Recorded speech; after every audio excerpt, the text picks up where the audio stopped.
Hello everyone, आज हम पढ़ेंगे इंग्लिश एनसीईआरटी क्लास 6 का chapter 5 a different kind of school. I had heard a great deal about Miss Beam's school but not till last week did the chance came to visit it. मैंने बहुत कुछ सुना था miss beam के school के बारे में, मगर पिछले हफ्ते ही मुझे वहाँ जाने का मौका मिला। When I arrived, there was no one in the sight but a girl of about 12। जब मैं वहाँ पहुँचा था तो मुझे वहाँ कोई नहीं दिखा था, सिर्फ एक लड़की दिखी थी जो लगभग 12 साल की थी। Her eyes were covered with a bandage and she was being led carefully between the flower beds by a little boy। और वो जो लड़की थी उसकी आंखें एक पट्टी से बंधी हुई थी। बैंडेज का मतलब होता है पट्टी। और उसको बहुत ही ध्यान से फूलों के बीच में से एक बच्चा लेकर जा रहा था, और जो वो बच्चा था वो लगभग कुछ 4 साल का था। She stopped and it looked like she asked him who had come. वो रुकी और वो उस बच्चे से पूछती है, वो जो जिस लड़की ने आंखों पे बैंडेज बांधा हुआ होता है वो रुकती है और वो उस बच्चे से पूछती है कि आसपास क्या है और क्या दिख रहा है। तो वो जो बच्चा होता है, he seem to be describing me to her. Then they passed on. फिर जो बच्चा है वो उसको डिस्क्राइब करता है कि आसपास क्या है, और फिर वो लोग आगे बढ़ जाते हैं। Miss beam was all that I had expected. Mrs beam बिल्कुल वैसी ही थी जैसा कि मैंने सोचा था। Middle aged, full of authority, yet kindly and understanding. वो अधेड़ उम्र की थी और पूरी तरीके से सब पे अधिकार रखने वाली थी, मगर फिर भी वो बहुत ही अच्छी थी और समझदार थी। Her hair was beginning to turn grey. उनके बाल सफ़ेद होने लगे थे। And she had the kind of plump figure. और उनकी बहुत ही प्लीजेंटली फैट, मतलब बहुत ही हल्की सी मोटी थी, जो इतना अच्छा लगता है। और pleasantly fat figure that is likely to be comforting the homesick child. जो कि जो होम सिक का मतलब होता है घर की बहुत याद आना। तो ऐसे बच्चों को उनको देखकर अच्छा लगता था जो अपने घर को बहुत ज़्यादा याद कर रहे थे। I asked her some questions about her teaching methods, which I had heard were simple। मैंने उनसे उनके पढ़ाने के तरीक़ों के बारे में पूछा, जो मैंने सुना था वो काफ़ी आसान थे। No more than is needed to help them to learn how to do things। Simple spelling, adding, subtracting, multiplying and writing वो बताती हैं। हम ऐसा कुछ स्पेशल नहीं सिखाते, सिंपल चीज़ें जैसे कि जोड़ना, घटाना, एडिशन, सब्ट्रैक्शन जो मैथ्स में करते हैं, मल्टीप्लाई करना और लिखना।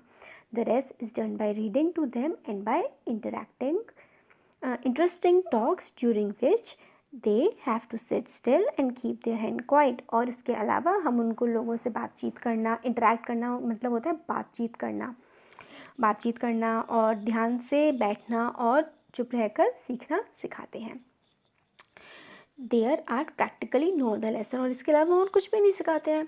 The aim of this school is not so much to teach thought as to teach thoughtfulness, kindness to others and being responsible citizens। वो कहते हैं कि हम लोग बच्चों को बहुत ज़्यादा सिखाना नहीं चाहते हैं कि वो सोचें, बल्कि वो अच्छा सोचें, लोगों के लिए काइंड रहें, अच्छे रहें और अच्छे सिटीज़न मतलब नागरिक बने। हम उनको ऐसा बनना सिखाते हैं। Look out of the window a minute will you. तो वो कहती हैं राइटर से कि क्या आप 1 मिनट के लिए बाहर देखेंगे। I went to the window which overlooked a large garden and a playground at the back। तो जैसे राइटर ने बाहर की तरफ देखा, उन्होंने देखा कि एक गार्डन था जिसमें बच्चे खेल रहे थे। What do you see? Miss beam asked। तो मिस बीम उनसे कहती हैं कि तुमने क्या देखा है बाहर। I see some very beautiful grounds। मैंने बहुत ही सुंदर बगीचे देखे। I said and a lot of jolly children। और बहुत ही खुश बच्चे। Pains me do to see that they are not also healthy and active looking. मगर मुझे देखकर ये दुख होता है कि सारे जो बच्चे हैं वो बहुत ज़्यादा स्वस्थ नहीं दिखते हैं। When I came in I saw one poor little girl being led about. जब मैं यहाँ अंदर आ रहा था तो मैंने देखा कि एक बेचारी बच्ची को एक दूसरा बच्चा डायरेक्शन दिखाता हुआ अपने साथ लेकर जा रहा था। She has some trouble with her eyes. उसको अपनी आँखों में कुछ परेशानी थी। Now I can see 2 more with the same difficulty. और अब मैं देख रहा हूँ कि 2 और हैं जिनको सेम प्रॉब्लम है। And there is a girl with a crutch watching the others at play. और एक गर्ल है, क्रच का मतलब होता है जो जिनके पैरों में प्रॉब्लम होती है, जो चल नहीं पाते, वो जो लाठी टाइप की लेके चलते हैं ना, उसको क्रच बोलते हैं।